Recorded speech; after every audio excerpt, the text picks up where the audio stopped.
जय हिंद दोस्तों, नमस्कार दोस्तों। मैं रवि प्रताप सिंह आया हूं आपके सामने एक बार फिर संसार के भूगोल की क्लास लेकर। और मेरे दोस्तों, हमारा जो टॉपिक चल रहा था ज्वालामुखी चल रहा था, इस पर एक क्लास में ले चुका हूं। आज ये दूसरी क्लास है, क्योंकि क्लास ज़्यादा लंबी हो जाती है, इसलिए मैंने क्या किया, इसको दो भागों में बांट दिया है मेरे दोस्तों।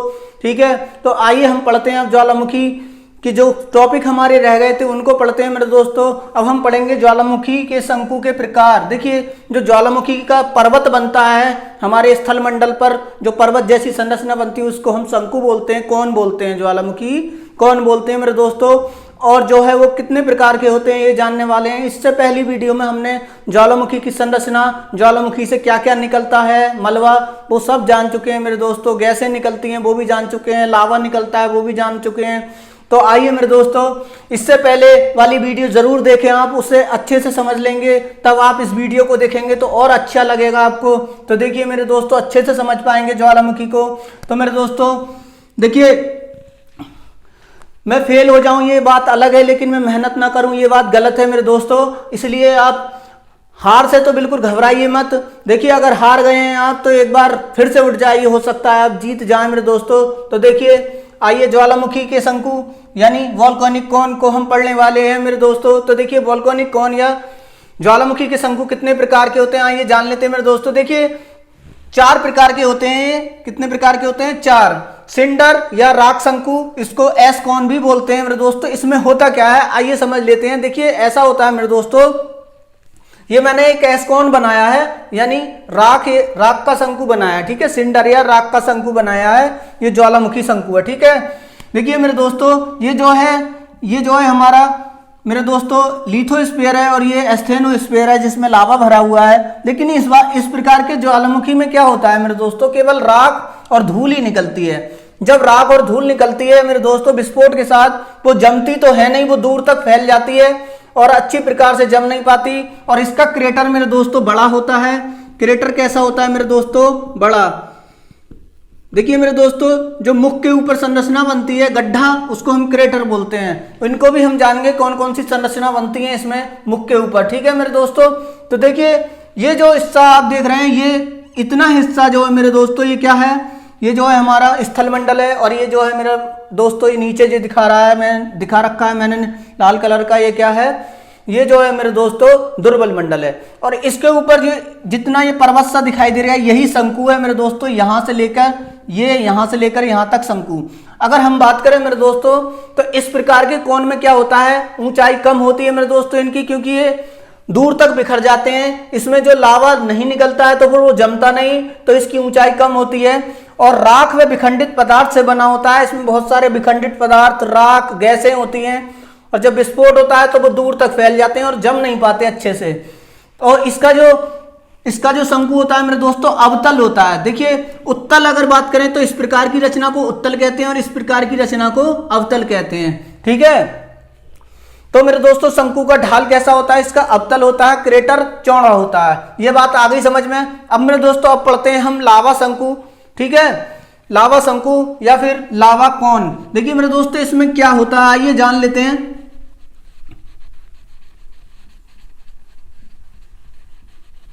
देखिए,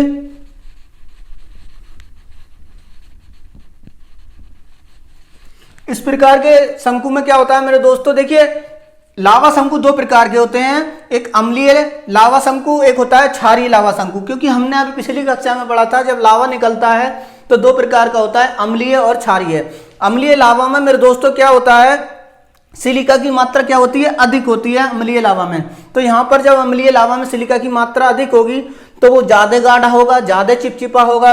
और जैसे ही वो विस्फोट के साथ लावा निकलेगा मेरे दोस्तों, तो फिर क्या होगा, ऊंचा शंकु बनेगा वो, क्योंकि जल्दी जम जाएगा। और क्षेत्रफल इसका शंकु का कम होता है, और ये तीव्र विस्फोट के साथ निकलता है, क्योंकि ये गाढ़ा होता है, इसमें विस्फोट तेज होता है और तब निकलता है। मान लीजिए मेरे दोस्तों क्या है, ये एस्थेनोस्फीयर है, ये लिथोस्फीयर है, सॉरी, और ये एस्थेनोस्फीयर है। यहाँ लावा भरा हुआ है। ठीक है, ये सब लावा भरा हुआ है मेरे दोस्तों। अब हुआ क्या, जब यहां से विस्फोट हुआ मेरे दोस्तों, ये नलिका है समझ लीजिए। और जब विस्फोट हुआ, लावा निकला मेरे दोस्तों, लावा निकलने के बाद जब जमना शुरू हो गया, क्योंकि ये गाढ़ा है तो इसकी ऊंचाई मेरे दोस्तों ज्यादा होती है। कौन की? जो इसका शंकु होता है इसकी ऊंचाई ज्यादा होती है। क्यों ज्यादा होती है? क्योंकि ये ज्यादा एरिया में तो फैल नहीं पाता है, तो जो ऊंचाई जो है इसकी कम रह जाए। फिर क्या होता है, क्योंकि गाढ़ा होता है जल्दी जल्दी जम जाता है और ज्यादा फैलता नहीं है, तो इसकी ऊंचाई शंकु की ज्यादा होती है। कैसी होती है? ज्यादा होती है। ठीक है। और लावा शंकु की बात कर रहे हैं मेरे दोस्तों, और इसका जो क्रेटर होता है वो भी कैसा होता है? छोटा होता है, ज्यादा बड़ा नहीं होता है। ठीक। अगर हम बात करें मेरे दोस्तों लावा शंकु में भी अगर क्षारीय की बात करें तो इसके विपरीत, अम्लीय के विपरीत होता है। इसका मतलब क्या हुआ? इसमें विस्फोट तीव्र नहीं होगा, क्योंकि जो लावा होगा मेरे दोस्तों वो पतला होगा और वो उसमें चिपचिपाहट नहीं होगी। ठीक है, चिपचिपा नहीं होगा और लसदार भी नहीं होगा। और इसका शंकु जो है मेरे दोस्तों ऊंचा ना होकर कैसा होता है? नीचा शंकु बनता है। कैसा शंकु बनता है? नीचा शंकु बनता है। ठीक है। और ये ज्यादा एरिया इसका जो है मेरे दोस्तों ज्यादा होता है। ठीक है, मतलब क्षेत्रफल में ज्यादा होता है। शंकु कैसा होता है? शंकु मेरे दोस्तों कैसा होता है? शंकु जो होता है नीचा होता है, मतलब ज्यादा ऊंचाई नहीं होती। इसका क्रेटर थोड़ा बड़ा होता है। ठीक है, इसका क्रेटर कैसा होता है? बड़ा होता है। ठीक। तो इस प्रकार हम समझ चुके हैं लावा शंकु, सिंडर या राख शंकु दोनों समझ चुके हैं। इसका क्षेत्रफल क्या होता है? ज्यादा होता है। अगर हम बात करें मेरे दोस्तों मिश्रित ज्वालामुखी शंकु, मिक्स्ड वोल्केनो कॉन, तो इसमें क्या होता है मेरे दोस्तों? इस प्रकार के जो शंकु होते हैं, आइए समझ लेते हैं इसमें क्या होता है।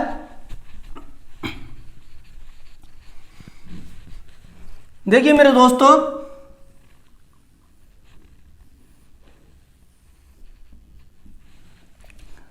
इनका जो है अम्लीय तथा क्षारीय दोनों गुण होते हैं इनके लावा में। और जो राख होती है, राख भी होती है, साथ में जलवाष्प भी होती है, गैसें भी होती हैं, चट्टानी टुकड़े भी होते हैं। और इनका जो शंकु होता है मेरे दोस्तों अत्यधिक ऊंचा, बहुत ज्यादा ऊंचाई होती है और ज्यादा विस्तृत होता है।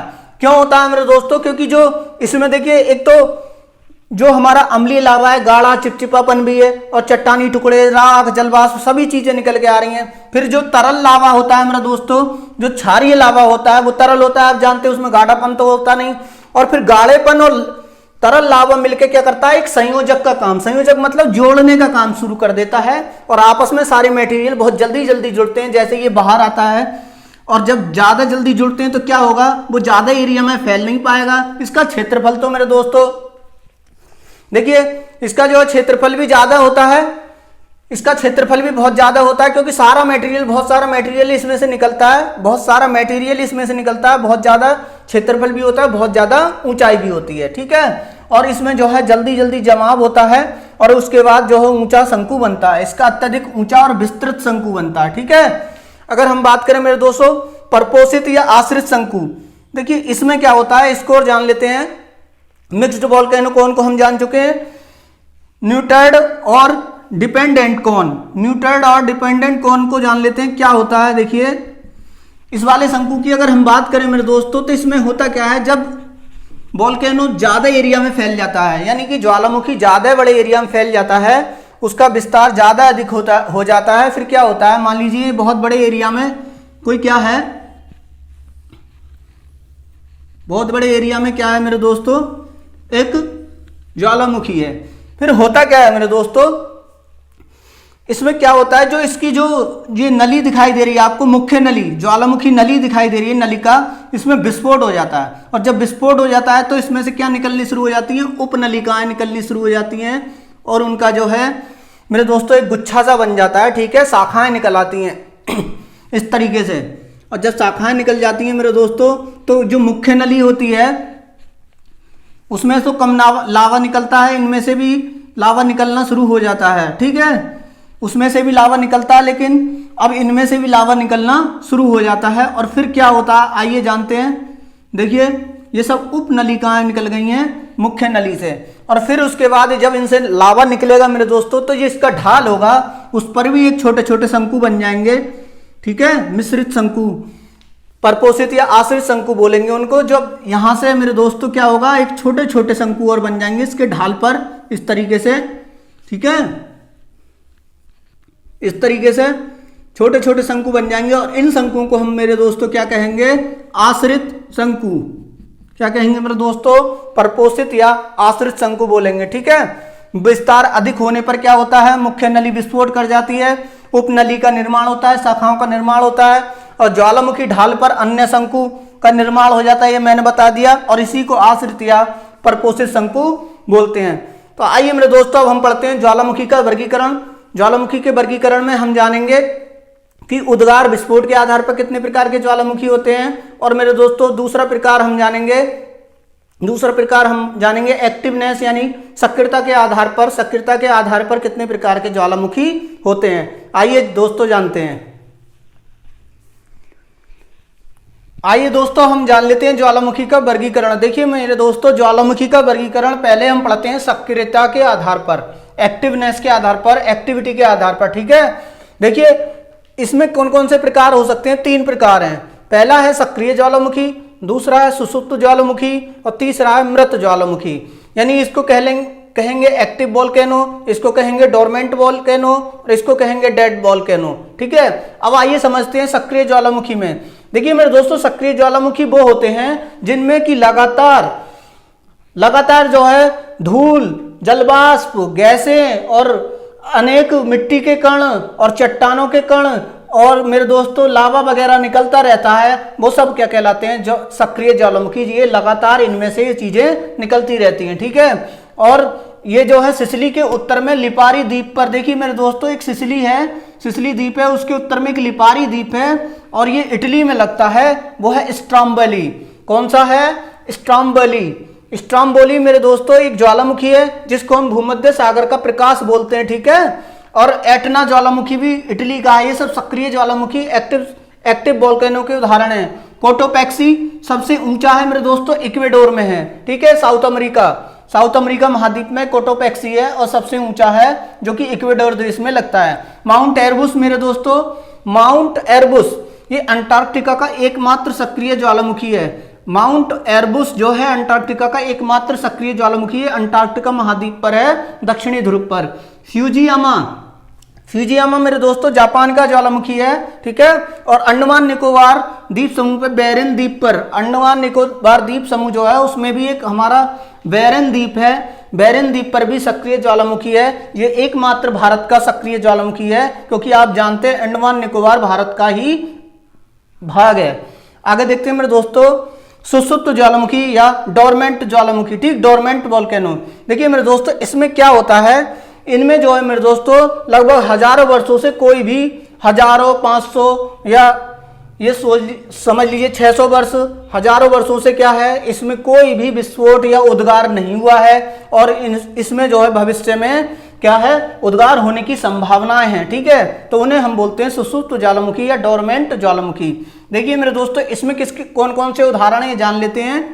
देखिए विसुवियस इटली का ज्वालामुखी है। देखिए ये आते हैं, पूछे जाते हैं कि सक्रिय ज्वालामुखी का इनमें से कौन सा उदाहरण है।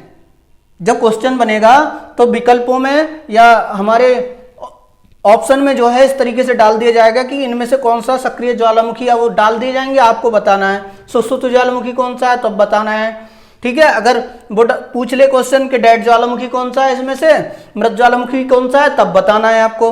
तो देखिए विसुवियस इटली का है, कौन सा है, डोरमेंट ज्वालामुखी है, सुषुप्त ज्वालामुखी। अब देखिए मेरे दोस्तों क्राकाटाओ इंडोनेशिया का है, क्राकाटाओ, ठीक। अंडमान निकोबार के नारकोंडम द्वीप पर, हमारा जो भारत में अंडमान निकोबार द्वीप समूह है उसमें एक नारकोंडम द्वीप है, समझ लीजिए। जो बेरिन द्वीप है उस पर सक्रिय ज्वालामुखी है और नारकोंडम द्वीप पर जो है वो सुषुप्त ज्वालामुखी डोरमेंट है। लेकिन क्या हुआ मेरे दोस्तों, जब दिसंबर 2004 में सुनामी आई तो उसके बाद इसमें सक्रियता के लक्षण देखे गए हैं, ठीक है। आगे देखते हैं मृत ज्वालामुखी या डेड ज्वालामुखी। मेरे दोस्तों इसमें जो है कभी भी हमारे इतिहास में आज तक पता नहीं कब इसमें जो है क्या हुआ है, उद्गार हुआ है, हमें आज तक पता ही नहीं है कि इनमें कभी उद्गार हुआ है कि नहीं हुआ है। जो पास्ट है हमारा भूतकाल है उसमें आज तक पता ही नहीं कि इसमें उद्गार हुआ है नहीं हुआ है, और इनमें आगे भी संभावना नहीं है, ना के बराबर है कि इनमें उद्गार हो सकता है, विस्फोट हो सकता है, ठीक। तो ऐसे ज्वालामुखी को हम कहते हैं मृत ज्वालामुखी या डेड ज्वालामुखी, ठीक। अगर हम बात करें मेरे दोस्तों किलीमंजारो कहाँ है, केन्या में है मेरे दोस्तों, अफ्रीका में, ठीक है। जिम्बाराजो कहाँ है, इक्वेडोर में। देख लीजिए मेरे दोस्तों इक्वेडोर में एक और था, वो था कोटोपैक्सी किसका है, सक्रिय ज्वालामुखी का उदाहरण है। जिम्बाराजो किसका है, इक्वेडोर में ही है ये भी। और ये किसका उदाहरण है मेरे दोस्तों, मृत ज्वालामुखी का। म्यांमार में माउंट पोपा, ये भी मृत ज्वालामुखी का देमबंद बे कोह सुल्तान, देखिए ये इंपॉर्टेंट है, ईरान। देमबंद बे कोह सुल्तान बहुत बार पूछा गया, देमबंद बे Koh Sultan and Iran. Andes पर्वत श्रेणी में एकांकगुआ, एकांकगुआ अर्जेंटीना मेरे दोस्तों। तो इस तरीके से ये हो गए ज्वालामुखी वर्गीकरण सक्रियता के आधार पर। अब मेरे दोस्तों जानते हैं हम उद्गार के आधार पर, मतलब विस्फोट के आधार पर कितने प्रकार के ज्वालामुखी होते हैं, उद्गार के आधार पर इनको हम जान लेते हैं। आइए मेरे दोस्तों अब पढ़ लेते हैं उद्भेदन या फिर उद्गार के आधार पर वर्गीकरण, classification of volcanoes based on the types of eruption. ठीक है, अब मेरे दोस्तों उद्भेदन के आधार पर वर्गीकरण को हम पढ़ लेते हैं कि मतलब जो उसमें उद्गार होता है उसके आधार पर कितने प्रकार का वर्गीकरण है। देखिए अगर हम बात करें ये 5 प्रकार का होता है। अगर हम सक्रियता एक्टिवनेस के आधार पर बताते हैं तो 3 प्रकार के थे, सक्रिय ज्वालामुखी, सुसुप्त ज्वालामुखी और मृत ज्वालामुखी। अगर हम बात करें उद्भेदन के आधार पर मेरे दोस्तों पिलियन तुल्य, पीलियन तुल्य, वल्केनियन तुल्य, ठीक है, केवल इनके प्रकार जान लीजिए, स्ट्रोम्बोलियन तुल्य और हवाईयन तुल्य। ठीक है, हवाईयन तुल्य और विसुवियस तुल्य।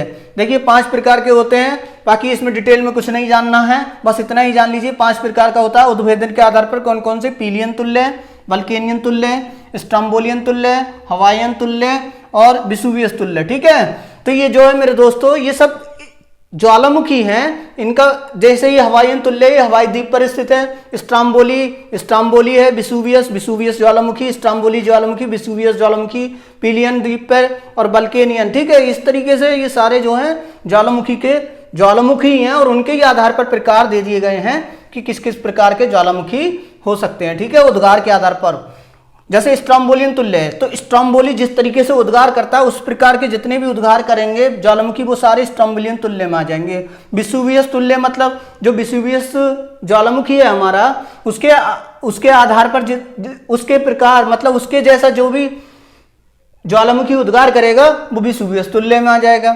आगे हम पढ़ते हैं ज्वालामुखी विस्फोट के बाद मुख पर बनने वाली संरचना।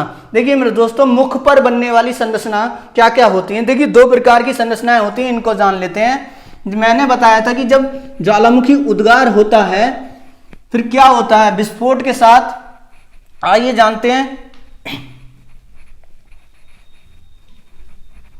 देखिए मेरे दोस्तों जब ये ज्वालामुखी है मान लीजिए, ठीक है, जब ये विस्फोट करेगा यहां से निकल के लावा, धूल, गैसें, कंकड़, पत्थर और चट्टानों के टुकड़े जब इसमें विस्फोट के साथ निकलेंगे तो इसका जो ऊपर का सिरा है दोस्तों वो उड़ जाएगा, और जब उड़ जाएगा मुख के पास का सिरा और इस तरीके से एक कीप के आकार का गर्त बन जाएगा। ठीक है, जैसे कीप नहीं होती है तेल डालने वाली, इस तरीके से होती है कि नहीं, आपने देखी होगी इस तरीके से। ठीक है, तो ये कीप के आकार का क्या बन जाएगा, एक गर्त बन जाएगा, इसको क्या बोलेंगे, क्रेटर। देखिए मेरे दोस्तों कीप के आकार का गर्त होता है उसको हम क्रेटर बोलते हैं। अगला उद्गार पिछले उद्गार से कमजोर होगा तो इस प्रकार की संरचनाएं ज्यादा बनती हैं। ठीक है, अगर एक उद्गार हो गया है, विस्फोट हो गया है, फिर अगला जो उद्गार होगा अगर वो कमजोर है पहले वाले से तो इस क्रेटर बनता है। ठीक है, ये आकार में छोटा होता है। और फिलीपींस के माउंट ताल, देखिए एक जगह है फिलीपींस क्या है, एक देश है, उसमें एक जगह है माउंट ताल, उसमें 3 छोटे क्रेटर हैं। ठीक है, वो क्रेटर के उदाहरण हैं। अगर इन क्रेटरों में मेरे दोस्तों पानी भर जाए, ठीक है, अगर पानी भर जाए तो हम उसको क्या कहते हैं, क्रेटर झील। क्या कहते हैं, क्रेटर झील। जैसे महाराष्ट्र, हमारा जो महाराष्ट्र मेरे दोस्तों स्टेट है, राज्य है, उसमें एक बुल्ढाना जिला है उसका, महाराष्ट्र का, उसमें लोनार झील बहुत फेमस है मेरे दोस्तों, लोनार झील। ठीक है, तो ये एक क्रेटर झील है, उसमें क्या है कि जो ज्वालामुखी के उद्गार से कभी वो क्रेटर बना, उसमें पानी भर गया है और वो एक झील का आकार ले लिया है, उसको हम लोनार झील बोलते हैं। देखिए मेरे दोस्तों महाराष्ट्र के बुल्ढाना जिला, याद रखना, लोनार झील वो किसका उदाहरण है, क्रेटर झील का। अब काल्डेरा क्या होता है ये जान लीजिए, क्रेटर का ही एक विस्तृत रूप। अब आप समझ गए होंगे क्रेटर का ही एक विस्तृत रूप। अब मान लीजिए विस्फोट हुआ है तो इसका आकार जरा थोड़ा चौड़ा हो गया है। ठीक, इसी को हम क्या कहेंगे मेरे दोस्तों, काल्डेरा बोलेंगे। क्या बोलेंगे, काल्डेरा। अब समझ लीजिए इसमें क्या होता है कि मान लीजिए पहला जो उद्गार हुआ, ठीक, एक उद्गार हो गया, फिर उसके बाद दूसरा उद्गार हुआ और वो ज्यादा विस्फोट के साथ हुआ, उसने और ज्यादा तोड़ दिया, और मान लीजिए और ज्यादा उद्गार हुए, उद्गार होने के बाद धीरे धीरे टूटता चला गया उसका मुख, ठीक। और जब मुख टूटता चला गया तो फिर क्या हुआ, बहुत चौड़ा गड्ढा बन गया, ठीक, बहुत चौड़ा गर्त बन गया, तो उसको हम काल्डेरा कहते हैं। क्रेटर में अगर मान लीजिए क्रेटर है, उसमें ही धसाव हो जाए, धंस जाए नीचे, ठीक है, और चौड़ा हो जाएगा वो, ठीक। ये सब मैंने बता दिया। अगला उद्गार तीव्र या अधिक, अत्यधिक विस्तृत रूप को देखिए, विस्फोट के साथ उद्गार हो, तीव्र या अधिक। अगला जो विस्फोट हो, अगला जो उद्गार हो वो तीव्र विस्फोट के साथ हो मेरे दोस्तों, तो क्या होगा, इस तरीके से काल्डेरा बनेगा। जापान का आसो क्रेटर, याद रखिएगा, अगर आल्डोरा का उदाहरण पूछे तो जापान का आसो क्रेटर। संयुक्त राज्य अमेरिका का क्रेटर लेक, संयुक्त राज्य अमेरिका का क्रेटर लेक, ये सब काल्डेरा का उदाहरण है। और अगर ये भी अत्यधिक विस्तृत हो जाए, बहुत चौड़ा हो जाए, तो उसको हम बोलेंगे सुपर काल्डेरा। क्या बोलेंगे मेरे दोस्तों, सुपर काल्डेरा।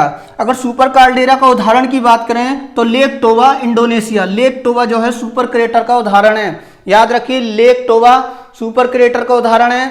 जापान का आसो क्रेटर किसका उदाहरण है, काल्डेरा का।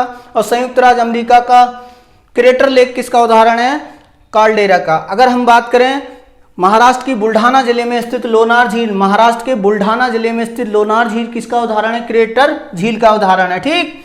इसी के साथ अब मेरे दोस्तों अब हम पढ़ने वाले हैं कि हमारी जो है क्या बोलते हैं, ये ज्वालामुखी पेटियां कौन कौन सी हैं, इनको जान लेते हैं। और फिर उसके बाद हम ज्वालामुखी के उदाहरण पढ़ेंगे, ठीक है, और वो भी पढ़ेंगे, ज्वालामुखी उदाहरण पढ़ेंगे हम ऊंचाई के घटते क्रम में पढ़ेंगे। सबसे ज्यादा ऊंचाई वाला जो है ज्वालामुखी सबसे ऊपर पढ़ेंगे, फिर उसके बाद नीचे घटती हुई ऊंचाई के आधार पर ज्वालामुखी के उदाहरण पढ़ेंगे, ठीक है।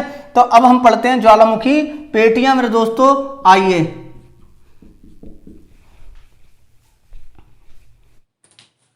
आइए दोस्तों हम जान लेते हैं ज्वालामुखी पेटियां है मेखला, ठीक है, जहां जहां ज्वालामुखियों का विस्तार है उनको हम ज्वालामुखी पेटियां बोलते हैं, ठीक है। उनको पेटियों में बांट दिया गया अलग अलग एरिया में, उसको हम पेटियां बोलते हैं, या महासागरीय मेखला बोलते हैं। जहां पर ज्वालामुखी पाए जाते हैं उनको अलग अलग क्षेत्र में बांट दिया गया, ठीक। तो अब हम बात करेंगे परिप्रशांत महासागरीय मेखला या पेटी, सरकम पैसिफिक बेल्ट। मेरे दोस्तों अगर मैं बात करूं सरकम पैसिफिक बेल्ट क्या है, देखिए मेरे दोस्तों जब मैंने प्लेट टेक्टोनिक थ्योरी पढ़ाई थी तब मैंने आपको बताया था कि जो प्रशांत महासागरीय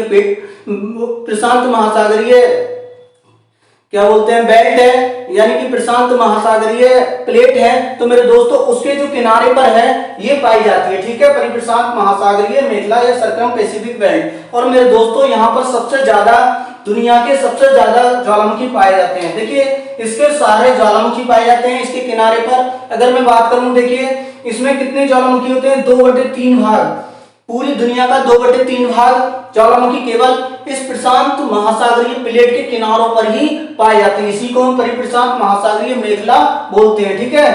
इसके किनारों पर पाए जाते हैं। और fire ring of the Pacific ocean बोलते हैं हम मेरे दोस्तों। अगर हम रिंग ऑफ फायर बोले तब भी यही बात है, प्रशांत महासागरीय, ठीक है, प्रशांत महासागरीय। अगर हम ज्वाला लड़ी बोले तब भी वही बात है। और अगर हम बात करें fire ring of the Pacific ocean तो मेरे दोस्तों ये भी वही बात है, ठीक है, fire ring of the Pacific ocean. देखिए अंटार्कटिका के माउंट इरेबस से शुरू होती है। माउंट इरेबस मैंने बताया था अंटार्कटिका का एकमात्र जो है क्या है मेरे दोस्तों, माउंट इरेबस सक्रिय ज्वालामुखी है, ठीक। तो अगर हम बात करें तो वहां से शुरू होती है। फिर एंडीज पर्वत जो कि कहाँ है, दक्षिण अमेरिका महाद्वीप के पश्चिमी तट पर स्थित है। और रॉकी पर्वत जो उत्तरी अमेरिका महाद्वीप के कहां पर स्थित है, पश्चिमी तट पर स्थित है। मेरे दोस्तों अगर इसको और अच्छे से समझना है तो आपको प्लेट टेक्टोनिक थ्योरी पढ़नी पड़ेगी, वहां पर 7 प्लेटें मैंने बता रखी, ठीक है। अब रॉकी पर्वत है, फिर अलास्का आता है ऊपर, जब आएंगे अमेरिका का अलास्का जो कि रूस ने बेच दिया था, ठीक है, अमेरिका को। फिर पूर्वी रूस आएगा, फिर जापान आएगा, ठीक। जैसे जैसे आप घूमते हुए चले जाएंगे और फिलीपींस होकर मध्य महाद्वीपीय पेटी से मिल जाता है, ठीक है, मध्य महाद्वीपीय पेटी से ये मिल जाती है परिप्रशांत महासागरीय मेखला, ठीक। रिंग ऑफ फायर, ठीक है। अगर हम बात करें रिंग ऑफ फायर तो इसी को कहते हैं परिप्रशांत महासागरीय मेखला को। देखिए जैसे मैं एक छोटा सा डायग्राम बना के बता देता हूं, ये क्या है, दक्षिणी अमेरिका है, ये मेरे दोस्तों उत्तरी अमेरिका है, ठीक। और अगर हम बात करें ये रूस आ गया, ये जापान आ गया मेरे दोस्तों, यहाँ फिलीपींस या इंडोनेशिया। तो इस तरीके से जो रिंग बनती है, ठीक है, क्या बनती है, रिंग बनती है, ये गोला बनता है, ये जो कहलाता है रिंग ऑफ फायर, ठीक है, या fire ring of the Pacific Ocean, प्रशांत महासागर की क्या है मेरे दोस्तों, ज्वाला छल्ला या फिर आग का छल्ला कहा जाता है। ठीक, अगर हम बात करें मध्य महाद्वीपीय पेटी या मिड कॉन्टिनेंटल बेल्ट, ठीक, मध्य महाद्वीपीय पेटी मिड कॉन्टिनेंटल बेल्ट क्या है, ये भी क्या है, ये भी ज्वालामुखी से संबंधित है। यहाँ यूरेशियन प्लेट मेरे दोस्तों, अफ्रीकन प्लेट और Indian plate, Indo Australian plate कह लीजिए, इंडियन प्लेट, यहाँ पर क्या होता है, अभिसरण, ठीक है, अभिसरण या अपसारी या अभिसारी, अभिसारी गति पढ़ी थी हमने, अपसारी या अभिसारी, तो यहाँ पर अभिसारी गति हो रही है और यहाँ पर क्या हो रहा है, प्लेटों का विनाश हो रहा है, यहाँ पर भी प्लेटों का विनाश हो रहा था मेरे दोस्तों। एक शाखा देखिए, इसकी एक शाखा अफ्रीका की भूभ्रंश घाटी है, जो बताई थी सबसे बड़ी घाटी है, वहां से ऊपर जाती है। दूसरी शाखा स्पेन से शुरू होती है, इटली होते हुए और काकेकस व हिमालय की ओर चली जाती है, काकेकस पर्वत और हिमालय की ओर चली जाती है। अगर हम बात करें यहाँ पर मेरे दोस्तों, तो यहाँ पर भूमध्य सागर के सारे ज्वालामुखी इसी बेल्ट में है, मध्य महाद्वीप की पेटी में। ठीक, स्ट्रोम्बोली हो, वेसुवियस हो या एटना हो, ये सारे इटली के हैं। आर्मेनिया और अरारात, देखिए आर्मेनिया में अरारात ज्वालामुखी है आर्मेनिया देश में, ठीक है, और देवबंद और कोह-सुल्तान कहाँ है, ईरान में। ये जितने भी ज्वालामुखी मध्य महाद्वीप की पेटी मिड कॉन्टिनेंटल बेल्ट में पाए जाते हैं। ठीक है, अब मेरे दोस्तों बात करते हैं मध्य अटलांटिक पेटी। देखिए ये अटलांटिक महासागर या अंध महासागर कह लीजिए, ये कहाँ स्थित है, देखिए उत्तरी अमेरिका और यूरोप के बीच उत्तरी अटलांटिक महासागर, दक्षिणी अमेरिका और अफ्रीका के बीच कौन सा देश है, वो कौन सा महासागर है मेरे दोस्तों, दक्षिणी अटलांटिक महासागर है कि नहीं। तो अब मेरे दोस्तों, अब मध्य अटलांटिक पेटी में बात करें तो रचनात्मक प्लेटों के सहारे, यहाँ पर रचनात्मक प्लेटें हैं, ये एक दूसरे से दूर जा रही हैं मेरे दोस्तों। जब दूर जाती हैं तो उसको बोलते हैं अपसारी गति, और अपसारी गति में मेरे दोस्तों क्या होता है कि यहाँ पर रचना होती है, ना कि विनाश होता है प्लेटों का, और क्षेत्रफल भी बढ़ता है। तो बीच में क्या होता है, भ्रंश बन जाते हैं और लावा आ जाता है ऊपर। तो यहाँ पर भी क्या पाए जाते हैं मेरे दोस्तों, ज्वालामुखी पाए जाते हैं। जैसे यहाँ भ्रंश का निर्माण होता है, हेकला व लाकी ज्वालामुखी, देखिए हेकला व लाकी ज्वालामुखी आइसलैंड पर जो स्थित है, इसी मध्य अटलांटिक पेटी में। ठीक, मिडिल अटलांटिक बेल्ट, ठीक, एंटलीज दक्षिण अटलांटिक महासागर में स्थित है। एंटलीज क्या है, ज्वालामुखी जो है दक्षिण अटलांटिक महासागर में है। एजोर्स व सेंट हेलेना, एजोर्स व सेंट हेलेना ज्वालामुखी कहाँ है, उत्तरी अटलांटिक महासागर में। ठीक, एजोर्स व सेंट हेलेना ज्वालामुखी उत्तरी अटलांटिक महासागर और मध्य अटलांटिक पेटी में स्थित है। कौन सी पेटी में, मध्य अटलांटिक पेटी में स्थित है ये सारे ज्वालामुखी। ठीक, अब देखिए अंतरा प्लेटीय ज्वालामुखी, अंतरा प्लेटीय ज्वालामुखी पेटी, ठीक है। अगर हम इनर प्लेट वोल्केनो पेटी, ठीक, इस तरीके से समझ सकते हैं। महासागर, देखिए जो मैंने प्रशांत महासागरीय पेटी बताई, ठीक है, या फिर अटलांटिक महासागरीय पेटी, सॉरी मैं गलत बोल रहा हूं, जैसे मैंने प्रशांत महासागरीय प्लेट बताई थी, इसी तरीके से यूरेशियन प्लेट बताई थी, इसी तरीके से मैंने अफ्रीकन इंडो ऑस्ट्रेलियन प्लेट बताई थी। तो इनके बीचों बीच भी क्या है मेरे दोस्तों, किनारों पर ना बीचों बीच में भी क्या पाए जाते हैं, ज्वालामुखी पाए जाते हैं। ठीक, अब इसकी व्याख्या प्लेट टेक्टोनिक थ्योरी भी नहीं कर पाई, आखिर कैसे पाए जाते हैं। ठीक, तो अगर हम बात करें मेरे दोस्तों, महासागरों में महाद्वीपों के प्लेटों के आंतरिक भाग में ये पाए जाते हैं। हवाई द्वीप से कम चटका प्रायद्वीप तक के ज्वालामुखी इसी में आते हैं मेरे दोस्तों। स्नेक पठार, पराना पठार समझ लीजिए, ये पठार हैं हमारे विश्व के, स्नेक पठार, पराना पठार, दक्कन ट्रैप, ठीक है, दक्कन ट्रैप हमारे महाराष्ट्र में पाया जाता है, महाराष्ट्र, मध्य प्रदेश और मेरे दोस्तों कर्नाटक के कुछ हिस्से में ये दक्कन ट्रैप पाया जाता है। और ड्रैकेंसबर्ग पठार का निर्माण जो है मेरे दोस्तों ज्वालामुखी क्रियाओं से ही हुआ है। ठीक है, दक्कन ट्रैप का निर्माण हमारे ज्वालामुखी क्रियाओं से ही हुआ है। तो ये सारी चीजें अंतर प्लेटीय ज्वालामुखी पेटी में पाई जाती हैं। अब मेरे दोस्तों हम पढ़ लेते हैं ज्वालामुखी के उदाहरण, ठीक है, और वो भी कैसे ऊंचाई के घटते क्रम में पढ़ते हैं। ठीक है, थैंक यू, धन्यवाद।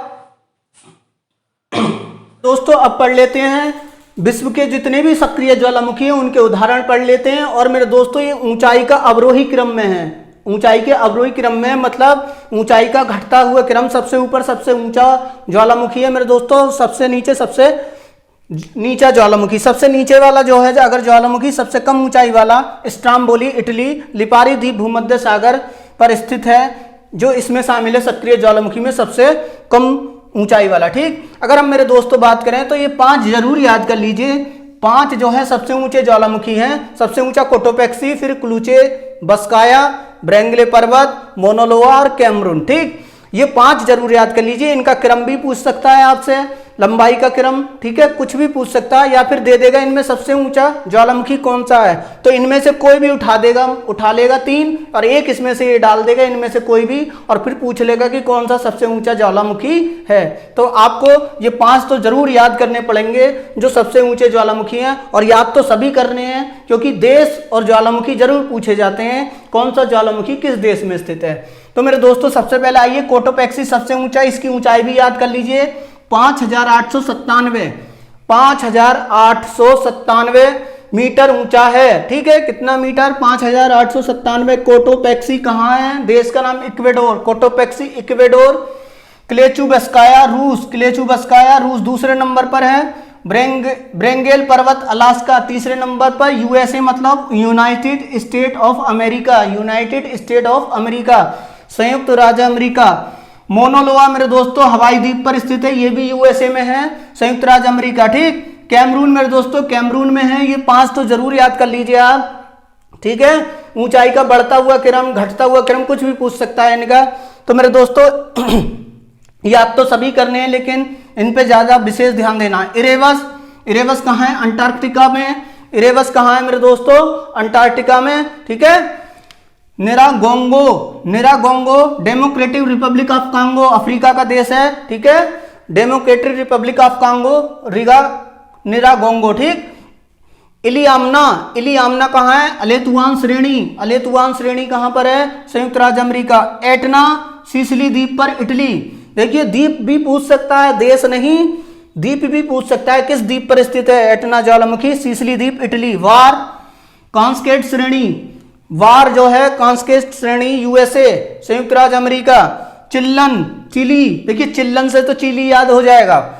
रूहापेई न्यूजीलैंड, कहां पर स्थित है, न्यूजीलैंड। पारिकन मैक्सिको, पारिकन कहां स्थित है, पारिकन ज्वालामुखी मैक्सिको।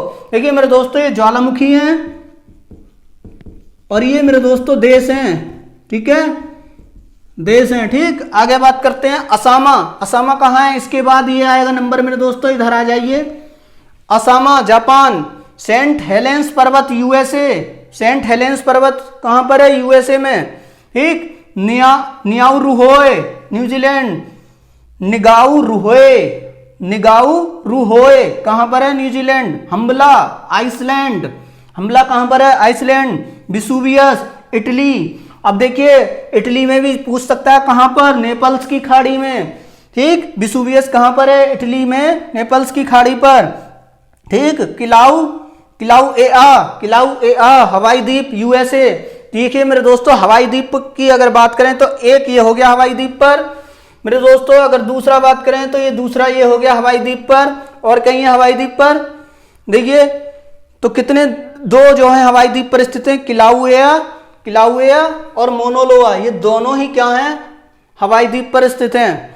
अब मेरे दोस्तों आगे बात करते हैं स्ट्राम्बोली इटली, लिपारी द्वीप। ठीक है, लिपारी द्वीप, स्ट्राम्बोली लिपारी द्वीप इटली, भूमध्य सागर में स्थित है, और इसे भूमध्य सागर का प्रकाश स्तंभ भी कहते हैं। एक बार और रिवाइज कर लीजिए। कोटोपेक्सी इक्वेडोर, क्लेचुबस्काया रूस, ब्रेंगेल पर्वत अलास्का यूएसए, मोनोलोआ हवाई द्वीप यूएसए, कैमरून पर्वत कैमरून में, इरेवस अंटार्कटिका में, निरागोंगो डेमोक्रेटिक रिपब्लिक ऑफ कांगो निरागोंगो, इलियामना अलेतुआना श्रेणी यूएसए, एटना सिसिली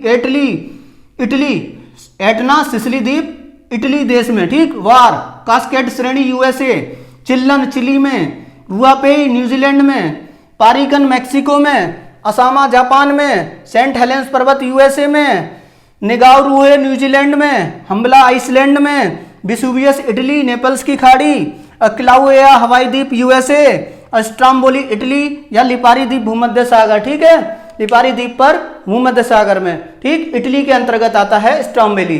तो मेरे दोस्तों ये मैं वीडियो यहीं समाप्त करता हूं, और जल्दी मैं आपके सामने नई वीडियो लेके आने वाला हूं, और वो भी अर्थक्वेक के ऊपर, यानी कि किसके ऊपर, अर्थक्वेक यानी कि भूकंप के ऊपर। तो मेरे दोस्तों मेरी वीडियो को लाइक कीजिए, शेयर कीजिए। आपको कंटेंट अच्छा लगा हो तो मेरे दोस्तों कमेंट करिए, कोई कमी अगर नजर आती है मुझ में पढ़ाते समय तो उसको भी लिखिए। थैंक यू, धन्यवाद, जय हिंद, जय भारत।